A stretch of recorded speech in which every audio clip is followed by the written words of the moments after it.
বলিউডের সবচেয়ে শক্তিশালী দম্পতির তকমা রয়েছে। তারকা হয়ে ওঠার আগে থেকে গৌরী খানের সঙ্গে প্রেম বাদশাহ শাহরুখ খানের। তারপর কেটে গেছে অনেকটা সময়। বর্তমানে তারা 3 ছেলেমেয়ের বাবা মা, কিন্তু এখনো ইন্ডাস্ট্রিতে সুপার পাওয়ার কাপল শাহরুখ ও গৌরী। তবে শুরুর দিকে প্রেমের পথ নাকি খুব একটা মসৃণ ছিল না তাদের। বহু চড়াই উতরাই পেরিয়ে একসঙ্গে হয়েছিলেন এ যুগল। নিজেদের বোঝাপড়াতেও সমস্যা হয়েছে একাধিকবার। এমনই এক ভিডিও বর্তমানে সামাজিক যোগাযোগ মাধ্যমে ভাইরাল হয়েছে। বলি বাদশাহ শাহরুখ খানের অধিকার বোধ নাকি প্রবল ছিল।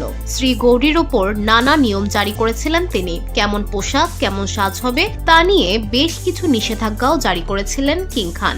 সেই কথাই গৌরী সেই ভিডিওতে বলেছেন, যে কোনো ধরনের সাদা রঙের শার্ট পরা নিষেধ ছিল গৌরীর। কারণ শাহরুখ মনে করতেন সাদা রঙের শার্ট খুবই স্বচ্ছ হয়। তিনি বলেছিলেন, তুমি আমার প্রেমিকা, তাই খোলা চুলে রাস্তায় বেরোনোর অনুমতি আমি দিতে পারবো না। সাদা রঙের শার্টও পরতে পারবে না। এক সাক্ষাৎকারে শাহরুখ নিজেই জানিয়েছিলেন গৌরীকে তিনি নিয়ন্ত্রণ করতে চাইতেন। বাদশাহ বলেন, নিয়ন্ত্রণ করার জন্য আমি খুব খারাপ হয়ে গিয়েছিলাম, তবে এই খারাপ হয়ে ওঠার ব্যাপারটা আমি বেশ উপভোগ করি। শাহরুখের এমন আচরণের সঙ্গে কিভাবে মানিয়ে নিয়েছিলেন গৌরী? এ প্রশ্নের উত্তরে শাহরুখ পত্নী বলেন, আমি ওকে আমার জীবন থেকে মেরে বার করে দেই বেশ কিছুদিনের জন্য। ওর একটা শিক্ষার দরকার ছিল। উল্লেখ্য, 1991 সালের 25 অক্টোবর গৌরীকে বিয়ে করেন শাহরুখ খান। তাদের 2 ছেলে আরিয়ান খান ও আবরাম খান এবং এক মেয়ে সুহানা খান।